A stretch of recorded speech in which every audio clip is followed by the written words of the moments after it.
Well, let's go back now to one of our top stories here on Al Jazeera, and that's the protests, of course, in Tunisia, ongoing protests in the capital, Tunis, where again today thousands have reportedly rallied, demanding that the president stand down. Joining us on the line is Yusuf Gaiji. He's an activist.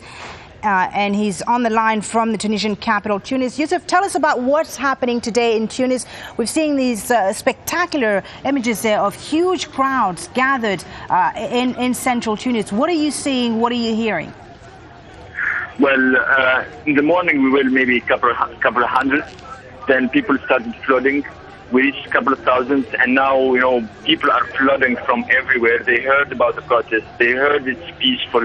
They heard that there is no violence going on. So people are flooding from everywhere. We can see them that they are coming from their boroughs and groups, and they are all, coming in front of the Minister of Interior asking for the resignation of the president. Well, And the meanwhile, we know that there is some violence going on in other cities far away from Tunis.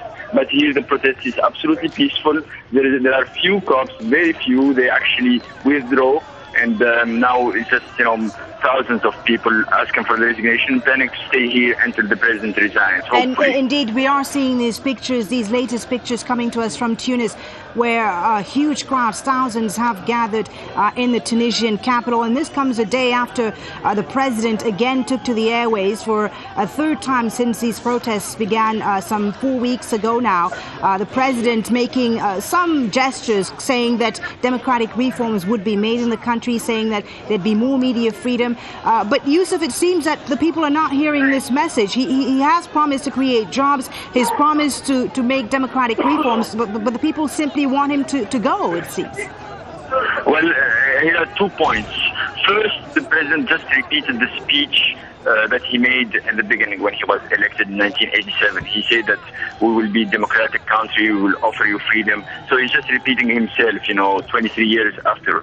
And the second thing, we know that it's not honest, because now Tunisian TV is just broadcasting some propaganda and is not broadcasting this protest that you are showing on TV. This morning the newspaper just said, we're hailing and praising President Ben Ali and saying we are grateful for what you did.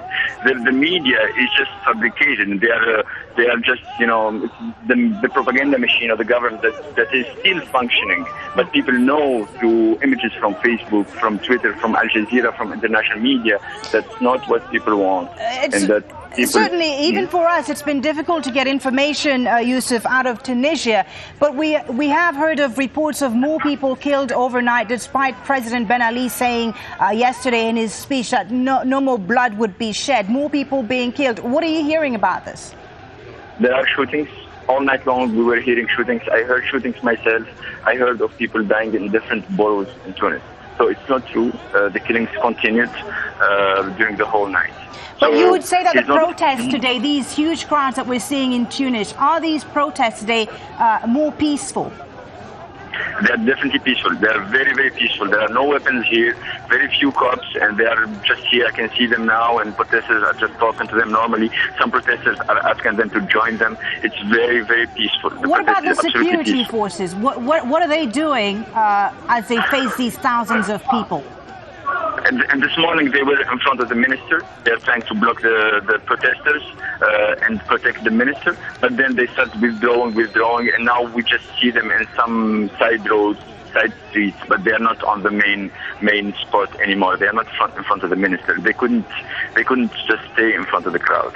We've also heard, Yusuf, of foreign journalists, foreign reporters being targeted by the security forces. Have you heard or seen anything about this? Yes, I've heard yesterday from a friend of mine. She saw a journalist who was shot in the leg, and I heard that some were facing hassles, either getting their cameras stolen and then brought back, and such problems. But now in the main street of Tunis, there are definitely many journalists who are just broadcasting and taking pictures normally. Now people do not fear anymore the government. The government is withdrawing, the police forces are withdrawing, and journalists are just working normally. So we are gaining territory now, and we feel that we already won a lot. but this is still not enough. Yusuf Gaiji in Tunis there speaking to us as thousands of people have again gathered in the Tunisian capital this Friday to protest against the government there. This comes after President Ben Ali again took to the airwaves to demand that the protests stop and promised more reforms in the country. Of course, we'll bring you more from Tunisia as we get information.